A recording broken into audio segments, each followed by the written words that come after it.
புதுவை காமராஜ் நகர் தொகுதியில் மழைக்காலங்களில் மழைநீர் வாய்க்காலில் தேங்காமல் தடையின்றி செல்வதற்கு வழிவகை செய்யுமாறும் பல ஆண்டு காலமாக மழைநீர் வீடுகளுக்குள் புகுந்து விடுவதாகவும் இதிலிருந்து மக்கள் விடுபட நடவடிக்கை எடுக்கும்படியும் அந்த தொகுதி மக்கள் லட்சிய ஜனநாயக கட்சியின் தலைவரும் காமராஜ் நகர் தொகுதி எம்எல்ஏவுமான ஜோஸ் சார்லஸ் மார்டினிடம் புகார் தெரிவித்து இருந்தனர்.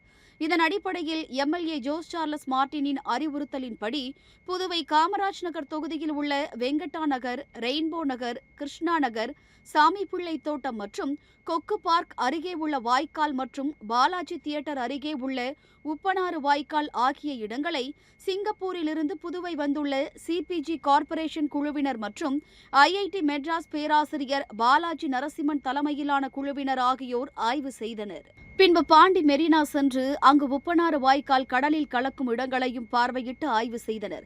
மழைக்காலங்களில் முன்பாகவே இவ்விடங்களை சீரமைத்து மழைக்காலங்களில் மழைநீர் தேங்காமல் இருப்பதற்கும் வீடுகளில் வெள்ளம் வராமல் இருப்பதற்கும் வழிவகை செய்யவே இந்த ஆய்வு நடத்தப்பட்டுள்ளது. இந்த ஆய்வின் போது லட்சிய ஜனநாயக கட்சியின் பொதுச் செயலாளர் டாக்டர் துரைசாமி, வழக்கறிஞர் பிரபாகரன், பூத் தலைவர்கள் மற்றும் பொறுப்பாளர்கள் உடன் இருந்தனர்.